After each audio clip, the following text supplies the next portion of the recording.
Welcome, curious minds, to a world of knowledge and discovery. Thank you for choosing our video on 1989 Formula One World Championship. Sit back, relax, and enjoy the ride. The 1989 FIA Formula One World Championship was the 43rd season of FIA Formula One motor racing. It began on 26 March and ended on 5 November. Alain Prost won his third Drivers' Championship, and McLaren won the Constructors' Championship. The Drivers' Championship was decided in controversial circumstances at the penultimate race of the season in Japan, when Prost and teammate Ayrton Senna, who needed to win the race, collided in the closing laps. Prost retired while Senna rejoined the track after a push start and crossed the line first, only to be disqualified for not rejoining the track correctly. This handed Prost the title, his last with McLaren before joining Ferrari in 1990. The season also saw an unprecedented number of entries, with 21 constructors originally entered, fielding a total of 40 cars. However, FIA Racing withdrew from the championship before the opening race, leaving 20 constructors fielding a total of 39 cars, which remains the highest entry in the modern era. This year was the first year of the new mandatory 3.5-litre engine formula following the FIA's ban on turbocharged engines following the conclusion of the previous season. Renault also returned as engine supplier for the first time since 1986, with both Renault and Honda developing engines with of configuration, an engine configuration never previously used in Formula One. This was the last time Honda and the same engine manufacturer won both the Formula One and Top World Manufacturers titles in the same year. Brace yourself for an in-depth analysis as we navigate through drivers and constructors and its far-reaching implications. The following teams and drivers competed in the 1989 FIA Formula One World Championship. FIA Racing injected material into their chassis in order to pass a mandatory FIA pre-season crash test. However, it made its car significantly overweight and they withdrew before the opening Brazilian Grand Prix. After this, they instead focused on the Formula 3000 series. Despite being on the entry list, the FIA team did not contest any races or engines with 3.5-litre displacement configuration. In this part of the video, we'll be delving deeper into team and driver changes and analyzing its key components. McLaren, having won 15 of the 16 races kept their successful driver line-up of and world champion Alain Prost and defending champion Ayrton Senna. They would drive the new powered by a Honda engine. Ferrari completed the signing of British driver Nigel Mansell, taking the place of Michele Alboreto alongside Austrian Gerhard Berger. The new 640, designed by John Barnard, featured a semi-automatic electronic gearbox, the first of its kind, as well as the team's first 12-cylinder engine since. Williams recruited Belgian driver Thierry Boutsen from Benetton as Mansell's replacement, alongside veteran Italian Riccardo Patrese. The team had also done a deal with Renault, returning to after a 3-year break that would see them have exclusive use of the French company's engines. For most of the season, Williams ran with the Fwerk, an updated version of their 1988 car, before the new was introduced at the Portuguese Grand Prix. Lotus kept their 1988 line-up of triple world champion Nelson Piquet and Satoru Kojima, but lost their Honda engines. Their new Lotus 101, designed by Frank Derny, used the Judva engine instead. Benetton retained Alessandro Nannini and signed British rookie Johnny Herbert to replace Boutsen. However, Herbert was still recovering from severe foot injuries sustained in a Formula 3000 crash at Brands Hatch, and was eventually replaced by McLaren test driver Emanuele Pirro. Benetton continued as the de facto works for team, but had to make do with the Cosworth DFR-powered 1988 car, until the new HB-powered was introduced at the French Grand Prix. Tyrrell retained Jonathan Pommer and took back Alboreto, who had previously driven for the team between After a sponsorship dispute, Alboreto was replaced by French newcomer Jean Alesi, who at the same time was on his way to winning the championship. The Brabham team returned after missing 1988, with Stefano Modena and Martin Brundle fresh from winning the 1988 World Sports Prototype Championship driving the Judd-powered. Both drivers were forced to pre-qualify for the first half of the season. The French Leroux team continued running Lola chassis, but ditched the Ford Cosworth engines in favor of the new Lamborghini, designed by Mauro Forbieri. The team started the year with their 1988 line-up of Yannick Dalmas and Felipe Alliot, but Dalmas was recovering from Legionnaire's disease and was eventually replaced by Eric Bernard, who in turn made way for Alboreto. Six-Speed, having produced their own turbo engines since their debut were forced to switch to an outside supplier in the form of Yamaha, the Japanese company appearing in for the first time with its own engine. Their new car, the 891, was designed by Gustav Brunner. West German Bernd Schneider, in his second year with the team, and Japan's Aguri Suzuki were both forced to pre-qualify throughout the season. Acela were one of several teams to expand from one car to two, with Nicola Larini being joined by veteran Piercarlo Ghinzani, returning for a third stint with the team. The all-new farm was powered by the Ford Cosworth DFR. Ligier retained French veteran Rind Arnoux and signed newcomer Olivier Gruelard, who replaced experienced Swede Stefan Johansson. The team also switched from Judd engines to the Ford Cosworth DFR, powering the Nuges. AGS have retained Felipe Strife for 1989, but the Frenchman crashed heavily at Rio while testing prior to the Brazilian Grand Prix, suffering spinal injuries which left him as a quadriplegic and ended his racing career. His place was taken by Gabriele Tarquini, who had planned to drive for the Italian FIRST team that year before they pulled out. AGS also expanded to two cars, the second originally being driven by Joachim Winkelhock, younger brother of the late Manfred Winkelhock. After FIRST Racing withdrew from the championship, the only entirely new team for 1989 was Onyx Grand Prix, who had previously enjoyed success as the Semi-Works March team in Formula 2 and Formula 3000. The Onyx ORE1, designed by Alan Jenkins and powered by the Ford Cosworth DFR, was driven by Johansson and Belgian rookie Bertrand Gatchet, who would eventually be replaced by Finnish newcomer J.J. Leto. Moving forward, we'll be taking a closer look at technical regulations. In order to combat rising costs, turbocharged engines were banned at the end of, as the governing body felt them to be making the sport dangerous and expensive. However, turbocharged engines returned from the season onwards. The engine displacement was mandated at 3.5 L in the interest of safety. The driver's feet must be situated behind the front axle line. This rule had been introduced in 1988 and was mandatory for all new chassis, but any that were carry over from were not obliged to comply with the rule, which was only made compulsory for all cars from 1989. Due to the loss of the powerful turbo engines, designers were locked in a race to make the cars as aerodynamic as possible. As such, designers were introducing cockpits and front ends that were smaller and far more cramped than ever, at the expense of driver comfort. The problem was first highlighted at the opening round in Brazil, with focus on the Ross Braun-designed Arrows cars.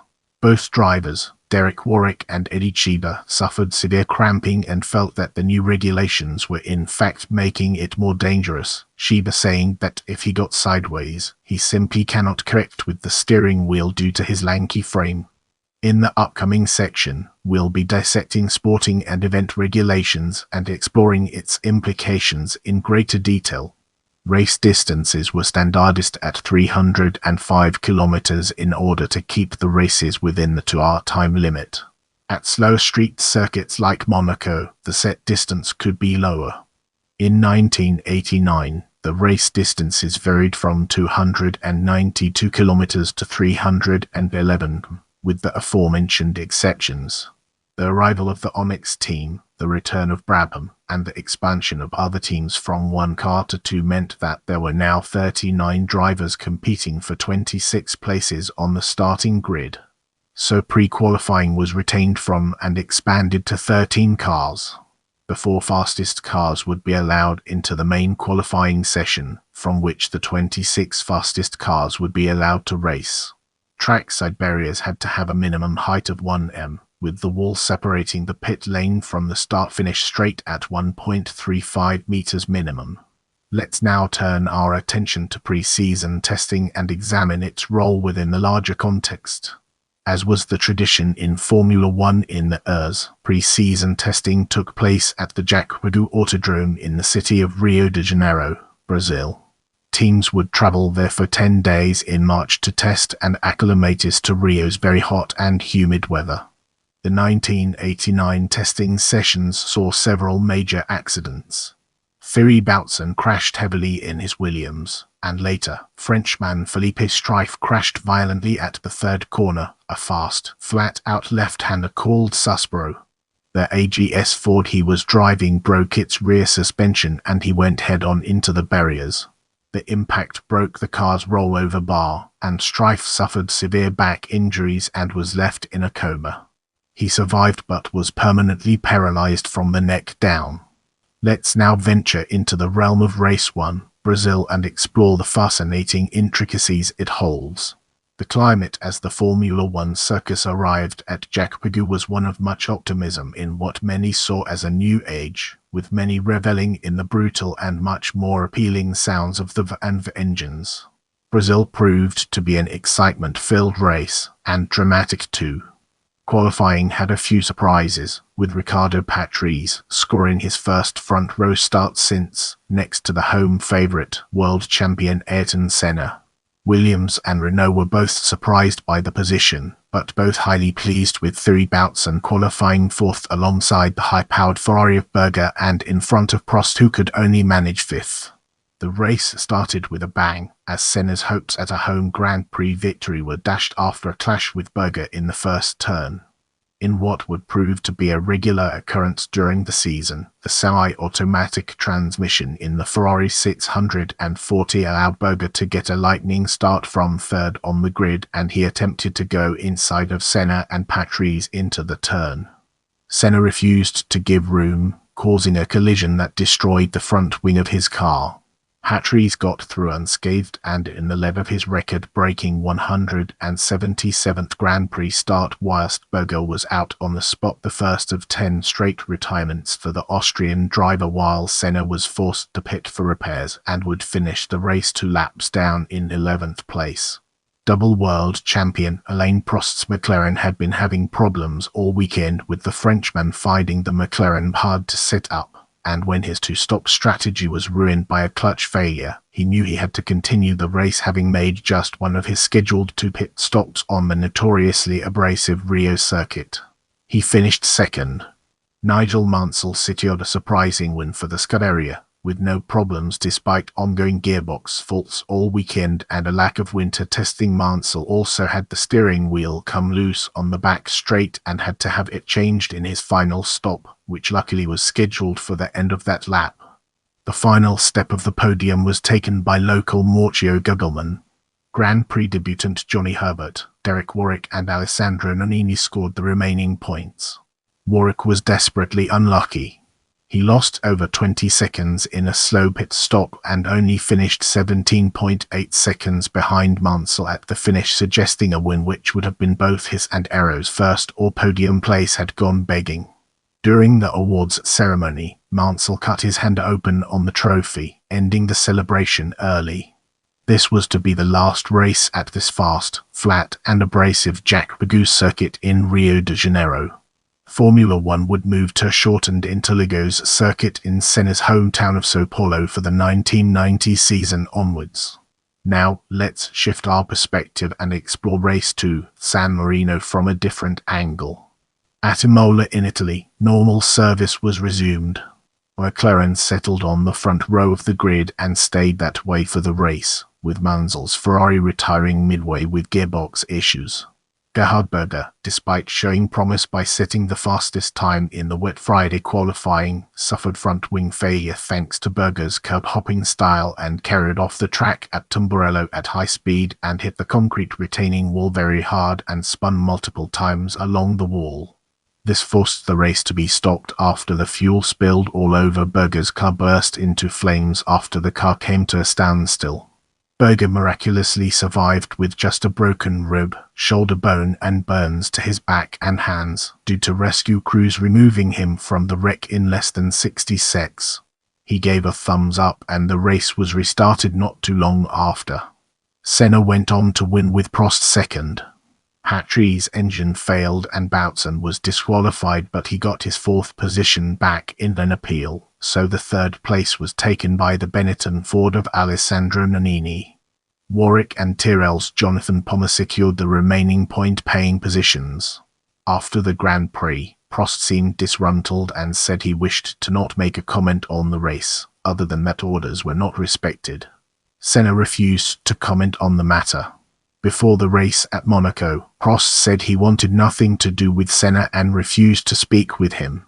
Get ready to immerse yourself in the world of Race 3, Monaco, as we examine its impact and relevance. With Berger out, there were 29 cars in qualifying instead of 30, because Ferrari did not have a replacement driver. Senna had scored his third pole of the season, with the number 2 car of Prost again alongside. March introduced their new 1989 design. Senna went on to win by almost a whole minute over Prost, while Stefano Modena secured a valuable third for the underfunded Brabham team on its return to Formula One after a year out. This result effectively allowed Brabham to avoid pre-qualifying in the second half of the season. Modena, however, failed to score any points in any other Grand Prix in 1989. Alex Coffey finished fourth in the Dallara, while Michel Alboreto secured his first points since leaving Ferrari for Tyrrell. Martin Brundle scored the remaining point by finishing sixth. During practice, Prost revealed his discontent with Senna. According to Prost, the pair had an agreement that if they were leading, whoever won the start would not be challenged by the other at the first corner, an agreement he previously had with former teammates Niki Lauda and Keke Rosberg. Despite Marlboro's John Hogan supporting Prost's story by stating he was present when the agreement was made, Senna continued to deny that any such agreement existed. He also contended that the corner he passed Prost at, Tosa, was actually the third turn on the Imola circuit after Tamburello and Villeneuve. Let's now venture into the realm of Race 4, Mexico, and explore the fascinating intricacies it holds. At the Autódromo Hermanos Rodriguez in Mexico City, Mexico, Gerhard Berger made a return despite continued pain in his fingers. However, transmission and gearbox problems forced the Ferraris to retire from point-scoring positions for the third race straight. While they lamented their results, McLaren and Senna took a third win on the trot by a differing choice of tyres. Prost's choice, and the wrong set of tyres being given to him at a pit stop, which prompted team boss Ron Dennis to issue Prost a public apology after the race, sent him down the order to fifth. Patrese was second for Williams, while Alboreto doubled his efforts in Monaco by scoring third. Alessandro Nannini finished fourth, while Gabriele Tarquini was able to bring his barely pre-qualified EGS home in sixth for a well-celebrated point. Mexico was the first time that Prost would publicly complain that his Honda did not seem to work as well as Senna's, pointing out that early in the race he was clearly faster than Senna through the Peralta curve heading onto the long front straight, but that even with the tow from Senna he was not able to make any ground on him. Then later in the race, when Senna was coming up to lap Prost, who had much fresher tyres, the Brazilian was easily able to catch and pass him on the straight despite being slower through the final turn. It was later revealed that Prost ran less wind than Senna, which should have theoretically given him better straight-line speed.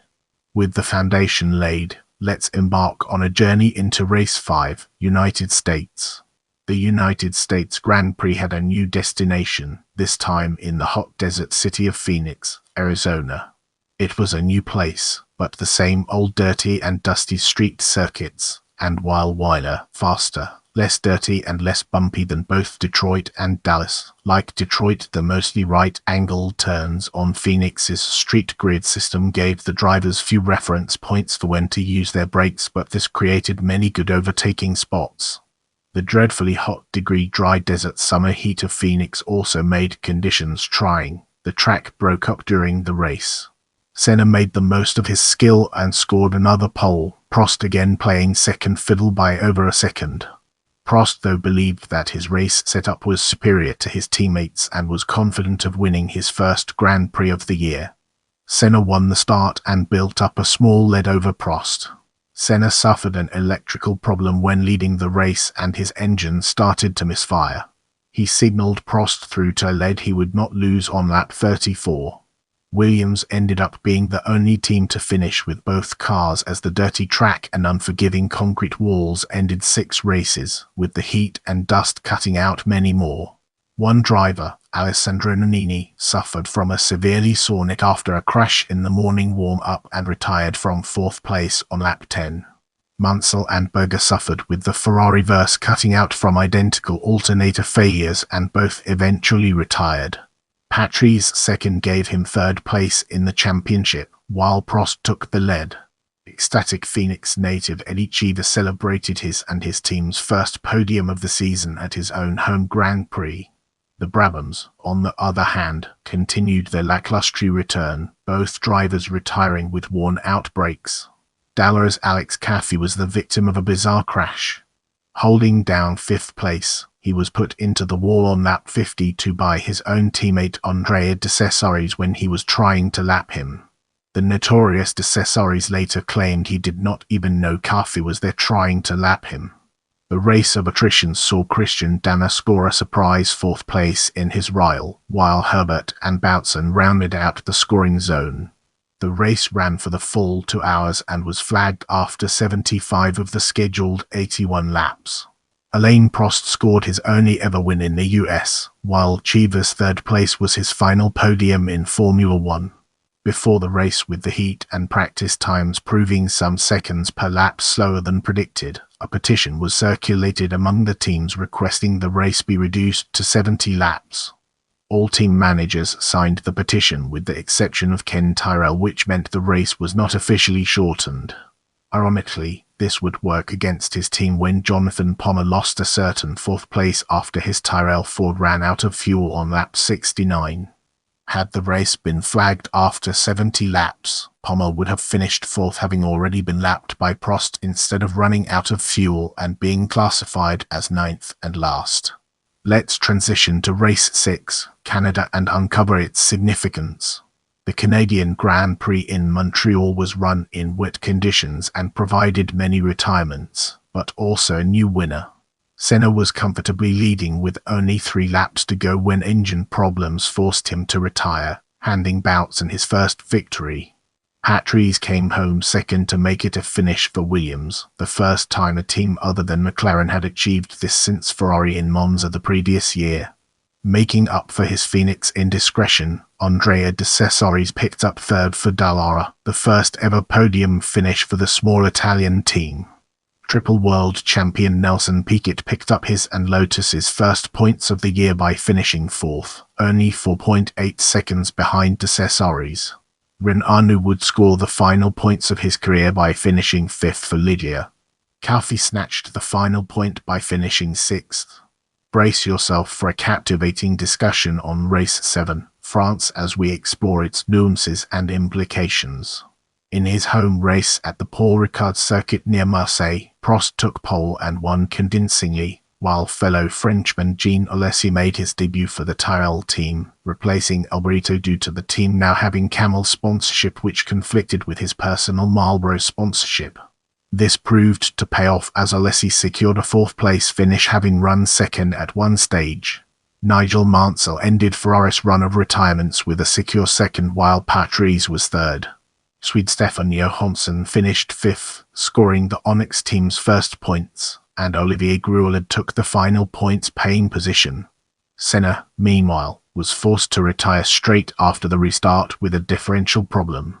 The race had to be restarted when, On the first lap, Gugelmin caused a major first corner accident when he lost control of his march, flew into the air and landed on Mansell's rear wing. Luckily, no one was hurt and all drivers managed to take the restart. The French marshals were widely criticized for tipping the upside-down march back on its wheels before Gugelmin had a chance to get out of the car. Now let's shift our focus to Race 8, Great Britain, and embark on an intellectual exploration of its various dimensions. The British Grand Prix at the very fast Silverstone circuit proved much the same. McLaren front row, Senna retiring from the lead after a spin, and Prost winning. Mansell finished second in his home race to please the British fans, whose Mansellmania coupled with the tifosi made for hysteria. Nannini finished third, Piquet fourth, while both Minardis, Martini followed by Sola, took the final 2 points positions. At this, the halfway point of the championship, Prost's lead over Senna had increased to 20 points. Britain was the fourth consecutive race Senna had retired from, and Prost had won 3 of those 4 races. Despite much talk, he downplayed the thought of a third championship. "I don't want to start talking about the championship, getting into all that," he said, "but I'm much happier now, yes. Motivated again. I've had no engine problems since Mexico, which is nice, and also I'm pleased to see Ferrari getting more competitive. Both Nigel and Gerhard can win races, and that can only help me." With the foundation laid, let's embark on a journey into Race 9, Germany. At Hockenheim in Germany, another very fast circuit. However, Senna's bad luck ended after scoring a treble pole, fastest lap and the win, but he had to fight almost all the way with Prost to do so. After both McLarens suffered bad mid-race stops for tyres, Prost emerged in the lead and looked to have the race in his grasp but lost top gear with less than 2 laps to go. Berger's pointless season continued with a tyre puncture causing a spectacular accident and robbing him of a possible podium. Mansell picked up a 3rd place and mused everyone's thoughts. If any of the circuits in the world is ideal for McLaren Honda, it's Hockenheim. Patrese, Piquet and Warwick took the remaining 3 points paying positions, respectively. As we embark on the next leg of our journey, let's unpack the layers of Race 10, Hungary, and examine its core elements. The dirty Hungaroring near Budapest provided an almost gripless practice and qualifying that eventually led to the first non-McLaren pole position of the year. Riccardo Patrese made a Senna-like performance with a 0.31 gap between him and Senna. Another surprise was the equally impressive Alex Caffey, who scored 3rd with a time less than a second slower than that of Patrese in a car that had been notoriously midfield. The Ferraris, however, suffered badly. Mansell was over 2 seconds off Patrese's time of an impressive, whilst Berger constantly complained of gear shift troubles, even asking the team to change the gearbox pre-race, which they did not. This eventually cost him a point-scoring position, as the gearbox went on to fail. Countering this was Mansell's impressive 12th race, even overtaking Senna in the area he excelled most, lapping back markers, an impressive move on a track notorious for mediocre and unpassable races. He went on to compare the race to his win at Silverstone 2 years earlier and dedicated it to the late Enzo Ferrari, a year after the old man's death. Caffey's race was the exact counterpoint of Mansell's. Despite a strong start, he finished a lonely 7th, earning no points. Senna finished nearly half a minute behind Mansell in 2nd, while Prost again suffered problems and finished 4th. Patrese retired from the lead and Boutsen finished 3rd. The final 2 points positions were taken by American Eddie Cheever in the Arrows, finishing 5th, followed by Piquet in 6th. Without wasting any more time, let's jump into the fascinating world of Race 11, Belgium. A wet spot showcased Senna's wet weather skills at their best. Magic Senna's nickname during the wet shone that day to give him another win despite engine troubles that also befell Prost, with Mansell in 3rd saying that problems like that he could certainly use. He finished less than 2 seconds behind Senna. Boutsen, Nannini and Warwick, in that order, took the final 3 points paying positions. In the upcoming portion, we'll be dissecting Race 12, Italy, to gain a comprehensive understanding of its implications. The Italian Grand Prix at the Monza Autodrome near Milan sealed the end of two things: Gerhard Berger's terrible season. He scored a second place on both the grid and in the race, and Prost's relationship with McLaren, having become progressively distanced from the team due to his conflict with Senna. He announced his switch to Ferrari for 1990, and after inheriting the race win when Senna retired from the lead late on, he proceeded to give the trophy he had won to the Tifosi. McLaren boss Ron Dennis' usual composure was shattered, and he hurled his trophy at his driver's feet. Storming off, Dennis was unhappy with Prost giving the trophy to the Tifosi, as contractually all trophies won were the property of the team. Prost later said it was an unsatisfactory win and that he did not hold out much hope for the championship despite his points lead, as he felt Honda were clearly favouring Senna. Boutsen inherited third for Williams. The final point went to Patrese, who finished fourth, followed by Britt Martin Brundle for Brabham and Jean Alesi in the Tyrrell. Let's now enter the realm of race 13, Portugal, and discover the fascinating stories it has to tell. The World Championship was virtually decided in the 13th round at Estoril near Lisbon, as Prost finished second to Berger and Senna retired in controversial circumstances when he collided with Mansell, who had illegally reversed in the pit lane and ignored the resultant black disqualification flags. Mansell was subsequently banned from the next race. This was Prost's 12th points finish of the season, which meant that he now had to drop points as only the 11 best points finishes counted, but he still led by 24 points with 3 races left. Johansson finished a fine third for the struggling Onyx team, a result that meant they did not have to go through pre-qualifying in the first half of 1990, marvelling at the car's performance on a low-grip track and speaking of optimism for Spain. Nannini finished in fourth, while Pierluigi Martini qualified fifth and finished in that position, also leading for one lap, the only time in the Minardi team's 21-year history that it led the Grand Prix. Tyrrell Racing finished in sixth for the second consecutive race, although it was Jonathan Pommer that earned the point for them in Portugal. The new Williams, however, suffered near simultaneous and identical motor blowouts. Up until then they looked promising. Let's now turn our attention to race 14, Spain, and examine its role within the larger context. Senna kept the championship alive in Spain by taking pole position and leading throughout, beating Berger by almost half a minute at the Jerez circuit near Seville. Prost drove a cautious race and finished third, dropping more points, but it meant that Senna had to win both remaining races to have any chance of beating the Frenchman to the title. Meanwhile, Alesi scored another strong fourth place for the Tyrrell team. Finishing fifth was Patrese ahead of Felipe Alliot, who would score the only point of the season for the Lerus Lola team. Turning our focus to race 15, Japan, let's explore its key elements. Then the Formula One circus arrived at Suzuka, Japan near Nagoya for the now infamous penultimate round for the championship. Prost said he would not leave the door open for his teammate, who he felt had made far too many risky moves on him. Senna took pole, but Prost beat him away from the grid and led by 1.4 seconds by the end of the first lap. By lap 15, however, Senna was all over the back of Prost's McLaren after moving through both Williams and Benettons. He whittled down Prost's 5-second lead to just under a second by lap 30, but the latter pulled a few seconds ahead by the 35th lap. By the end of lap 46, with 7 to go, the gap was just over a second.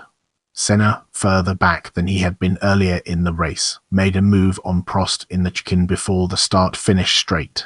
True to his word, Prost closed the gap and the two skidded into the escape road and both engines stalled. Prost jumped from his car. Senna, however, got a push from the marshals to restart his dead engine and returned to the track. After pitting for repairs, Senna worked his way past both Williams and the Benettons to take a 3-second victory. However, his altercation with Prost 7 laps earlier meant he had missed the chicane and, according to FIA and FISA President Jean-Marie Balestri, had not completed the lap. It is worth noting that many drivers in previous races had used the escape roads near chicanes after on-track incidents, as is customary, without receiving penalties. A penalty could have been given for restarting his stalled engine, which is technically illegal, but the stewards only considered the shortcut for the penalty. He was disqualified and Nannini revelled in his first Grand Prix victory. The new Williams force of Patrese and Boutsen finished second and third, putting them 5 points ahead of the Ferrari team in the race for second. Hickett, Brundle and Warwick clinched the remaining point-paying positions. McLaren went on to appeal the decision. With the matter hanging in the air, Senna went on record saying it was a plot and conspiracy against him by Balestri, who he said favoured Prost. Senna would comment again on the matter after sealing his 1991 championship, reiterating his belief that he had been unfairly treated. Moving on to the next segment, we have race 16, Australia. The final round at Adelaide saw the race run under heavy rain. Prost elected to withdraw at the end of the first lap in such torrentially wet conditions and would score no points. Senna, who considered quitting in protest of his disqualification in the previous race, was convinced to race by friends and team members. Starting from pole, by lap 10 he had over 30 seconds to the Williams pair and counting. Instead of relaxing, he continued to push in poor visibility. On lap 13, he ran into the rear of Brundle's Brabham and was out of the race. The two Williams Renaults scored a double podium finish with Boutsen winning and Patrese coming in third, Nannini finishing between them, despite Williams being a strong proponent of not starting in such conditions. The remaining points were scored by Satoru Nakajima in his single scoring zone finish of the season, Emanuele Pero Benetton's mid-season replacement for the dismissed Habert in the first time since round 1 that Benetton's points came from another driver as well as Nannini and Martini. The Australian Grand Prix was overshadowed by the ongoing controversy surrounding the Japanese race, but once the appeals had been considered, Prost was crowned the champion for the third time. Brace yourself for a captivating discussion on scoring system as we explore its nuances and implications. Points were awarded to the top 6 classified finishers. For the Drivers' Championship, the best 11 results were counted, while, for the Constructors' Championship, all rounds were counted. Numbers without parentheses are championship points. Numbers in parentheses are total points scored. Points were awarded in the following system. Position 1st, 2nd, 3rd, 4th, 5th, 6th, race 9, 6, 4, 3, 2, 1 source. Prepare yourself for an in-depth analysis of World Drivers' Championship standings in this section. Driver did not finish the Grand Prix, but was classified as he completed over 90% of the race distance. In the upcoming section, we'll be shining a light on non-championship event results. The 1989 season also included a single event which did not count towards the World Championship, the Formula One Indoor Trophy at the Bologna Motor Show. I'm here to provide you with the best information, so let me know what else you'd like to learn about.